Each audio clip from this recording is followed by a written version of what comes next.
ለእናቴ ነው። አንተ ልጅ አትጩህ። እጮሃለሁ፣ በደንብ አድርጌ እጮሃለሁ። ሰላም የምታገኝ መስሎ ከሆነ ተሳስታ። እዚህ አይነት አውሬ ነህ እንዴ? ቆይ ለእናቴ እኮ መጠሪያ ስም ያስፈልጋታል። ለአንተ ሚስት ነበረች እኮ። አንተ ልጅ ቀጥ ብለሽ ካልገባሽ አናቱን ነው የማፈርሰው።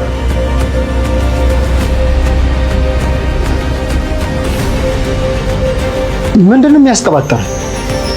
ከሷ ጋር ፍቅር እንደጀመርክ ሰምቻለሁ። ገንዘቡንም ለእናትህ ሳይሆን ለማንም ልታውለው። ሽጉጥ ይዘህ አትጃጃል። ውጣልኝ። ለምን አትተኩስም? ተኩስብኛ። ገዜ እሱን ነገር ብትነጋገሩ አይሻልም? ያስኩት እኮ ሽጉጥ ነው እኮ። ክደለኝ አልኩህ እኮ። ይኸው ተኩስ። ሰይጣን! ልጅ አስወጪው ቶሎ እባክሽ። ህይወት ልጄ ናቲ በህይወት አለ ወይ?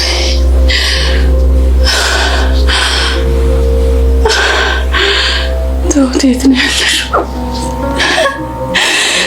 ትሁት ነይና ንገሪኝ። ትሁት ናትዬ ልጄን አየሁት። የኔ አበባ የኔ ልጅ በዓይኔ አየሁት። ልጄ ትሁት የት ነው ያለሽው? እባክሽ ነይና ንገሪኝ።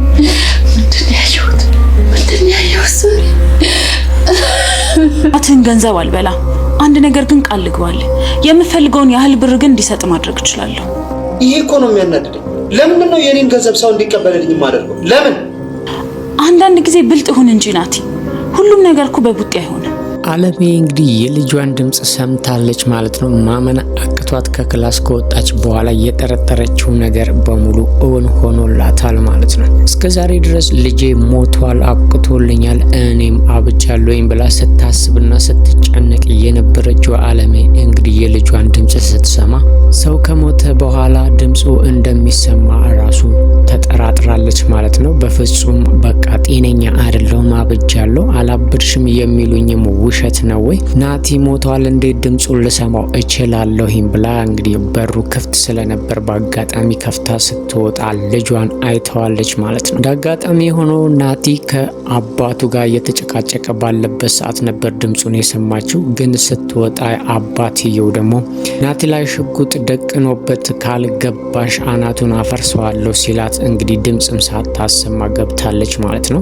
ናቲም የሚያወራው ነገር በጣም ግራ ስለገባው አባትየው ምን እየቀባጠረ እንደሆነ ሲጠይቀውም ዝም በል ግንባርህን ነው የምበረቅስል ብሎ እያስፈራራው ነበር። ምክንያቱም የናቲ ፊቱ ወደ አባቱ ስለነበር ጀርባው ደግሞ በእናቱ በኩል ስለነበር እናቱ ቆማ እያየችው እንደነበር በፍጹም አላየም ማለት ነው። አባትየው ደግሞ በተዘዋዋሪ ለእናትየው እየነገረ ስለነበር እናትየውን ወዲያው ስለገባት ተመልሳ ወደ ነበረችበት ገብታለች ማለት ነው። የሚዘጋባት ክፍል ውስጥም ከገባች በኋላ ራሷን ደጋግማ ስትጠይቅ ነበር። ልጄ ነው ወይ ያየሁት? ልጄ ነው ወይ እያለች እንግዲህ ስታነባብ ነበር። በፍጹም ማመን አልቻለችም። ትሁት መታ እስከምትነግራት ድረስ በፍጹም ልጇ መሆኗን አላመነችም ነበረ። እሷ በልቧ ውስጥ እያሰበችው በፍጹም እንደሞተና መቃብርም ስላዩት መቃብሩም የልጇ እንደነበረ ነው የምታውቀው ማለት ነው። አሁን ላይ ግን ልጇ በህይወት መኖሩ ብቻ ከእንግዲህ በሷ ላይ ምንም ቢፈጠር ምንም እንደማትፈራም እያወራች ነው። ዋናው ልጄ በህይወት መኖሩ ነው። ከእንግዲህ ቢገሉኝም የፈለጉትን ነገር ቢያረጉ ራሱ ምንም አይጨንቀኝም፣ ልጄ ለካ በህይወት አለ እያለች እንግዲህ ስታነባ ነበረ። ትሁትም እነሱ ከተኙ በኋላ ገብታ ለማረጋጋት ሞክራለች። ትሁትንም ወቅሳታለች ማለት ነው። እስከዛሬ ድረስ እንግዲህ ልጄ ሞቷል እያልኩኝ ስጨነቅና እንደዚህ መከራዬን ሳይ ደብቀሽኛል፣ ልትነግሪኝ ይገባ ነበር ስትላትም ከዚህ በፊት ትሁት ደግሞ ልትነግራት ስትሞክር በልጄ ላይ አታሹፊ ስላለቻት ያንን ነገርም እንግዲህ እኔ በቻልኩት መጠን ልነግርሽ ሞክሬያለሁ፣ አንቺ ግን በልጄ ላይ አሾፍሽ ስላልሽኝ ነው ዝም ያልኩት። ልነግርሽ ግን ብዙ ጊዜ ሞክሬያለሁኝ። አጋጣሚ ተፈጥሮ ድንገት አየሽው እንጂ መቼም ቢሆን ላንቺ መናገሬ የማይቀር ነው ብላታለች ማለት ነው። እንግዲህ አሁን ላይ ምን እንደሚፈጠር ባናቅም አለሜ ልጇን አይተዋለች። እንግዲህ አባትየውም ድጋሚ መጥቶ ያየችውን ነገር በፍጹም እንዳላየች እንድታደርግ አስፈራርቷታል ማለት ነው። አለበለዚያ ግን እንደሚገለውም አስጠንቅቋታል። እሷም ልጄ ከሚሞት እኔን የፈለገን ነገር አድርገኝ ይቅርታም አድርግልኝ ብላ እንግዲህ ባሏን ማለትም የልጇን አባት ገዛኸኝን እግሩ ላይ ወድቃ ለምነዋለች ማለት ነው። እሷም ጸባዩን ካስተካከለች ምንም እንደማይሆንና እሱ እንደሚላት ከሆነች ነገሮች በነበሩበት እንደሚቀጥሉ አስጠንቅቋታል ማለት ነው። ሌላው ትሁቴ ናት። ትሁት እንግዲህ የማይገባትን ነገር አይታለች ማለት ነው። አሁን ላይ ትሁት ከመቼውም በላይ ትልቅ አደጋ ውስጥ ነው ያለችው። የሰዎቹን ሚስጥር አውቃለች። ይሄንን ሚስጥር ደግሞ ይዛ ወዴትም እንድትሄድ ስለማይፈቀድላት ሁሉም ነገር የተገላቢጦሽ ሆኗል ማለት ነው። አቶ ገዛኸኝም ይቺውን ነገር እንዳላየች መሆን እንዳለባትና እዚህ ቤት ውስጥ ስራዋን ብቻ መስራት እንዳለባት አስጠንቅቋታል። እንግዲህ በቢላም በቀጥታም ባይሆን በተዘዋዋሪ በቢላ ሊያስፈራራት ሞክሯል ማለት ነው። ቢላውን ከመሳቢያ ውስጥ አውጥቶ እንግዲህ ብርቱካን ካለ ስጪኝ ከፍሪጅ ውስጥ ብሎ ሊያስፈራራት ሞክሯል በተዘዋዋሪ ማለት ነው። እሷ ምንም ብርቱካን እንደሌለና እንዳለቀ ነግረዋለች። ምን ሊናገርና ምን አይነት መልእክት ሊያስተላልፍ እንደፈለገም ስለገባት በጣም ደንግጣ ነበረ። ከሄደም በኋላ እንግዲህ በጭንቀት እየተርበተበተች ነበረ ማለት ነው። እዚህ ቤት ውስጥ እስካለች ድረስ ስራዋን መስራትና የሰራችበትን ደሞዝ መቀበል ብቻ ነው ያለባት እንጂ ሌላ ነገር ውስጥ መግባት እንደሌለባት አስጠንቅቋታል ማለት ነው። ትሁትም ይሄ ነገር ከምንም በላይ ስለገባት አሁን ላይ ግን በጣም ጨንቋታል። ብትነግረው እንደምትፈልገው ነገር እንዳለ ሲጠይቃትም እንግዲህ ከዚህ ቤት መሄድ ነው የምፈልገው ስትለው በፍጹም ይሄ እንደማይሆን ነግሯታል። ውል ስላላቸው እንግዲህ የውላቸው ጊዜም እስከሚያልቅ ድረስ በግዳጅ መቆየት እንዳለባት ነው የነገራት ማለት ነው። ይሄ ብቻ አልበቃውም። እንግዲህ የትሁት አባትንም ማለትም ያው ከዚህ በፊት የካሌብ አባትንም አስጠርቶ ሊያስፈራራው ሞክሯል ማለት ነው። ቤተሰቦቿን እፈልጋለሁ፣ ትክክለኛ ተያዥ ነው የምፈልገው፣ አንተ ብቁ ተያዥ አይደለህም ብሎታል ማለት ነው በተዘዋዋሪ። እሱም ቀላል ስላልሆነ እንግዲህ አጎቷ እንደሆነ ነግሮትና እናትና አባቷ እዚህ ቢሆኑ ኖሮ ሰው ቤት ውስጥ ተቀጥራ እንደማትሰራም አስጠንቅቆ ነግሮታል ማለት ነው። የሚፈልገውን ነገር ከሷ መጠየቅ እንዳለበትና ካስቸገረችና ጥፋት ካጠፋች ደግሞ ለሱ እንዲነግረው ነግሮታል። በቀላሉ ሊፈራለት አልቻለም ማለት ነው። አቶ ገዛኸኝ ግን በቀላሉ ሊያስፈራራው ሞክሮ ነበረ። ድርጊቱንና ማንነቱን ቀድማ ስለነገረችው በቀላሉ ሊፈራለት አልቻለም ማለት ነው። ቤቲም እንግዲህ ነገሮች እንደተበላሹ ስለገባት ትሁቴንም ጠምዳ ይዛታለች ማለት ነው። ያየችውን ነገር ለማንም መናገር እንደሌለበትና በተለይ ደግሞ ለናቲ ምንም ነገር ማለት እንደሌለባት እያስጠነቀቀቻት ነው። እንደውም ከሱ ጋር ማውራት ሳይሆን አጠገቡ ራሱ እንዳትደርስ እያስፈራራቻት ነው ማለት ነው።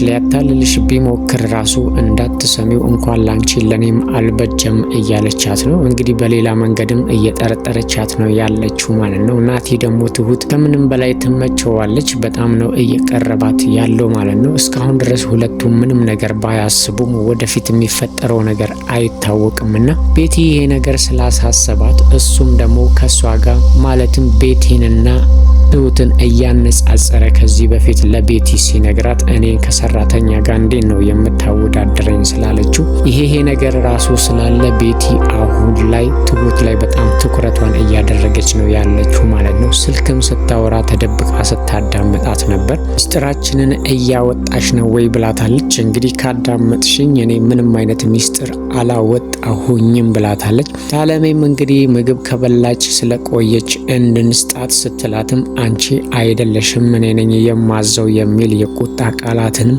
ቤቲ ለትሁት እያወጣች ነው ያለችው ማለት ነው። እናቴ አጠገብም ድርሽ እንዳትል ደጋግማም እየነገረቻት ነው። ትሁትም ቀላል ሰው ስላልሆነች እንግዲህ ስትጨቀጭቃት ካልተውሽኝ ወይም ደግሞ ላይ ካልወረድሽ በቃ የቀጠረኝ ሰው ሲመጣ እመጣለሁ ብላ እንግዲህ ቤት ውስጥ ጥላት ወጥታለች ማለት ነው። ትሁት እንግዲህ ከወጣች በኋላም ቀጥታ ለናቲ ነው የደወለችለት ማለት ነው። አሁን ትልቅ ሰው ማለትም ትልቅ አጋዥ ያስፈልጋታል። ብቻዋን ነች። ሚስጥር ስላወቀች ሰዎቹ በማንኛውም ሰዓት ሊጎዷት እንደሚችሉ ስላወቀች እሷን ብቻ ሳይሆን እንግዲህ የናቲ እናትንም አለሜንም ሊጎዷት እንደሚችሉ ስለገባት ነገሮች ሳይረፍዱ ለናቲ ልትነግረው የፈለገችው ነገር እንዳለ ደውላለታለች ማለት ነው። እሱም እንግዲህ ጊዜም አላጠፋም ነበረ ወደ እሷ ሲመጣ ማለት ነው።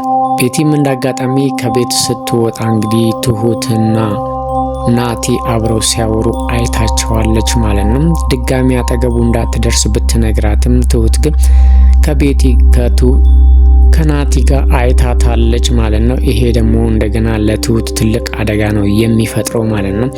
ትሁትም እንግዲህ ምንም ጊዜ ሳታጠፋ አሁን ላይ ለናቲ እናቱ በህይወት እንዳለች ነግረዋለች ማለት ነው። እንግዲህ የሰማውን ነገር በፍጹም ማመን አልቻለም። እናቱ እንደሞተችና አፈር እንደሆነች ነበረ የሚያውቀው ማለት ነው። ድንገት ደግሞ ይሄን ዱብዳ የሆነ ወሬ ሲሰማ ምን ሊያደርግ እንደሚችል ባናውቅም በህይወት እንዳለች ግን ትሁት በግልጽ ነግረዋለች ማለት ነው። ቤቲና አቶ ገዛኸኝ እንግዲህ የሆነ ነገር ካላደረጉ በስተቀር አሁን ናቲ እናቱ በህይወት እንዳለች ስለሰማ በቀላል አይፋታቸውም ማለት ነው። ሞታለች ብሎ ስላሰበ ብር እየጠየቀ ነበረ። እንግዲህ ቤቲም ብሩን ትራንስፈር ልታደርግለት ያው አካውንቱን ተቀብለዋለች። ትራንስፈር አላደረገችለትም እንጂ ማለት ነው። ነገሮች እንዲረጋጉና ናቲ ወደ እሷ እንዲመጣ የቻለችውን በሙሉ እያደረገች ነው ያለችው ማለት ነው። እንግዲህ በግልጽ አባትየውንም እንደማትወደውና ናቲ ከእሷ ጋር እንዲሆን እንደምትፈልግም በግልጽ ነግረዋለች። እሱ ግን ፍጹም ከእሷ ጋር ሊሆን እንደማይችልና የአባቱ ሚስት እንደሆነች ደጋግሞ እየነገራት ነው ማለት ነው። እንግዲህ እሷ የሚፈልገውን ብር ሰጥታው ወደ ራሱ ለማምጣት ጥረት እያደረገች ነው። አቶ ገዛኸኝም እንግዲህ የሁለቱ ግንኙነት ግራ ቢገባውም ግን አንቺ ካልሽ እንግዲህ ብሩ ይሰጠው ስላለም ልትሰጠው ወስናለች ማለት ነው። ቤቲ አሁን ላይ እያደረገች ያለችው ናቲን ስለምትፈልገውና ከሱ ጋር መሆን ስለምትፈልግ በብሩ በኩል እንግዲህ ናቲን ለማጥመድ አስባ ነበረ። በዚህ መሀል እንግዲህ ትሁት ደግሞ እናቱ በህይወት እንዳለች ስለነገረችው አሁን የብሩ ጉዳይ የሚያሳስበው አይመስልንም ማለት ነው። ምክንያቱም በህይወት ስላለች ሀብትና ንብረቱ በሙሉ የእናትየው ስለሆነ በምንም መንገድ ቢሆን ወደ ራሳቸው ማስመለሳቸው የማይቀር ነው ማለት ነው። ግን ቤቲ አሁን ትሁት ላይ ትልቅ ትኩረት ልታደርግ ትችላለች። ምክንያቱም ናቲን ታፈቅረዋለች። ናቲ ደግሞ ወደ ትሁት እየተሳበ ነው። እርዳታም የሚጠይቀው ትሁትን ነው። ይሄ ነገር ደግሞ ቤቲን በጣም እያበሳጫት ነበር መጀመሪያም ማለት ነው። አሁን ደግሞ በግልጽ ተገናኝተው ሲያወሩ ስላየቻቸው ወይም ደግሞ ሚስጥሩንም ልትናገር ትችላለች ብለው ስለሚያስቡ እንግዲህ ምን እንደሚያደርጉ ባናቅም አሁን ላይ ግን ናቲ ሲያበሳጨውና እንደዚህ ህይወቱን ሙሉ ምስቅልቅል ያደረገውን ነገር በይፋ ሰምቷል ማለት ነው። እናቱ በህይወት እንዳለች